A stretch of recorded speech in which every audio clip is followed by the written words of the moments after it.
Nako po, kapapasok lang na balita mga tol, no? Nagsalita ang Israel na ready na daw mga tol ang kanilang plano, no, to strike, no, to strike Iran mga tol. At yan ay pina-finalize na daw mga tol yung target list nila.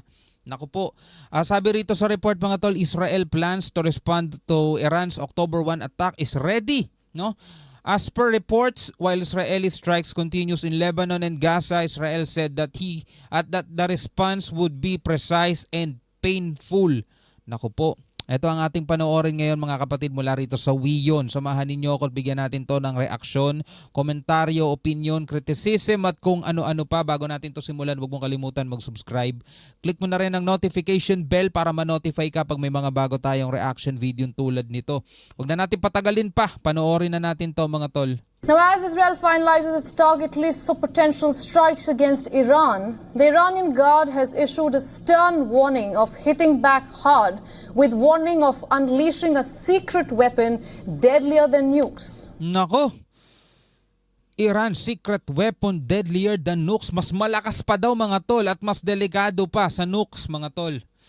Naku po, alam naman natin mga tol, ang nukes talagang, kumbaga tinatawag nga yan ng weapon of mass destruction, di ba? Yung secret weapon daw ng Iran mga tol ay mas delikado pa doon sa nuke mga tol. Naku po.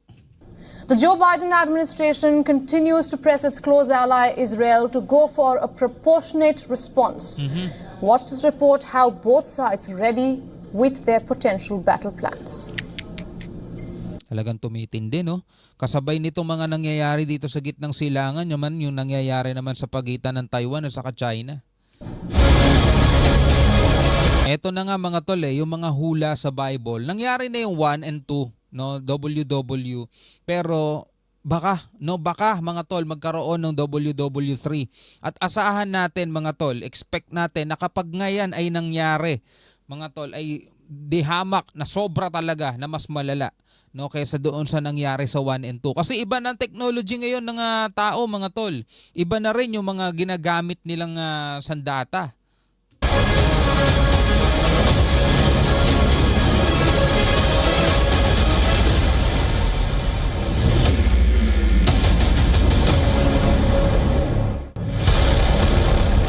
While Israel maintains a strategic silence over where and how it will strike Iran, the Israeli military indicates that it is ready with a list of strategic sites that it could target to cripple Iran. Netanyahu has reportedly assured US President Joe Biden that Israel's response will focus exclusively on military installations and not civilian infrastructure. A concession that has reportedly influenced Washington's decision to support Israel with an advanced anti-ballistic missile system. Both Israel and Iran are clear that military actions are imminent and inevitable. Inevitable.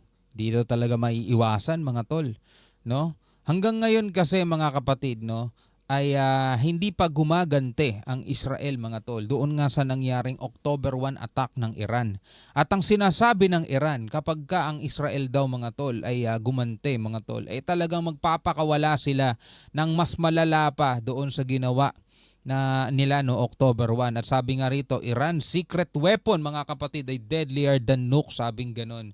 Ayan ang banta o tawag dito, babala ng Iran, no, sa Israel mga tol. Ano kaya itong secret weapon na to?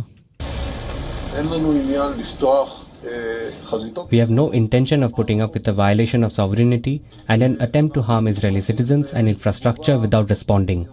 The response will be precise, painful, and surprising towards Iran. Ooh, precise, painful, and surprisingly. Sabi niya ganun mga tol. Mala judgment din ang dating, no?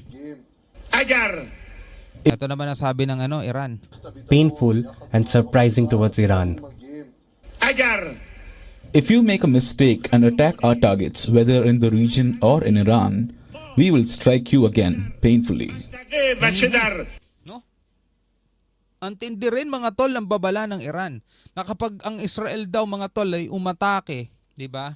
Sa kahit na saan man parte mga tol, no? Region ng Iran, ay talagang aatake rin daw ulit sila ng mas malala pa kesa dun sa nauna. region or in Iran, we will strike you again painfully.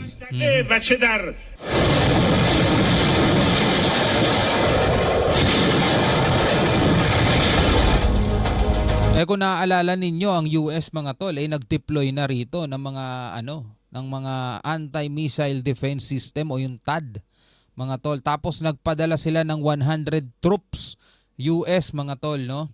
Na yun daw ang mag-ooperate nung i-deploy nga nilang missile defense system na yun. A top Iranian general guard is adding another dimension to the tensions.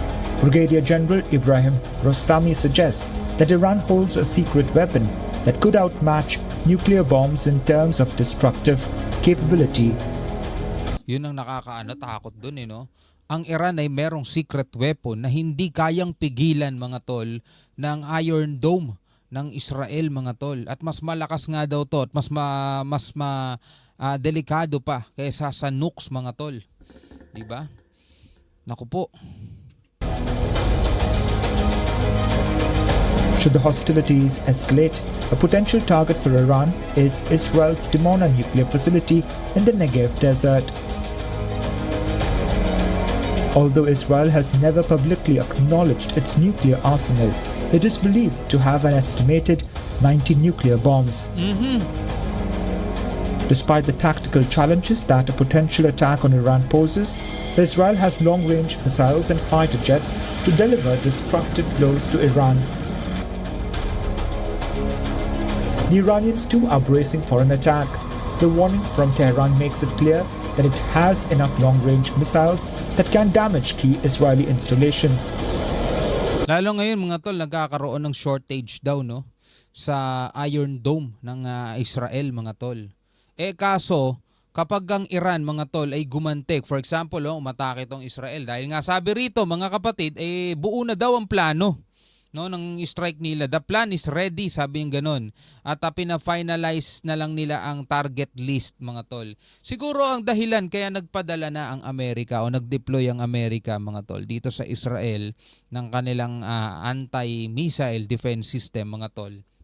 Dahil nag-e-expect na sila na magiging bawi ng Iran dahil nga siguro alam na rin nila na ready na mga tol ang gagawing retaliation ng Israel sa Iran mga tol. Siyempre pag ginawa ng Israel sa Iran yun na-expect na nilang babawi, so naghahanda na sila. Malamang hindi to kakayanin ng Iron Dome lang mag-isa kaya nagdala na rito ang Amerika, nag-deploy na sila ng anti-missile defense system at 100 troops no ang ipinadala mga tol sa Israel mismo. Dati sumusuporta lang ang Israel, ang US nagpapadala ng tulong. Ngayon nagpadala na mismo ng kanilang mga sundalo ng mismo ng mga tao na mismo pinadala.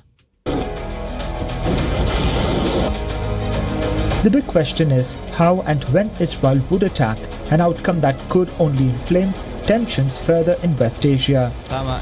Walang nakakaalam kung kailan ang gaganti ang Israel. Sabing ganun, surprising.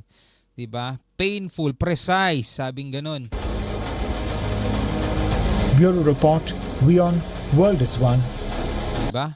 Tapos, eto pa. No? Kapag nangyari mga tol, ng isa man sa kanila ang gumamit ng mabigat na sandata mga tol.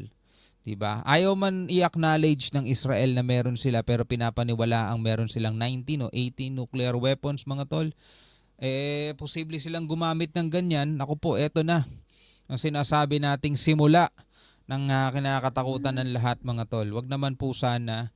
Pero eto'y propesiya na dahil nga yan ay nakasulat sa banal na kasulatan, mangyayari yan. At tayong mga tao ay walang kakayanan upang pigilin yan. Dahil tayo rin naman mga tao, ang gustong mangyari yan di ba? Gusto nilang mangyari yan mga tol. Pero hindi man lahat tayo Ang magagawa na lamang natin is manalangin at umasa na maging ligtas. No, kung meron ka bang mga kamag-anak o kababayan sa mga lugar na yan, sana maging ligtas. Anyway, hanggang sa muli mga tol. Ako nga pala si Shobal D. Peace out.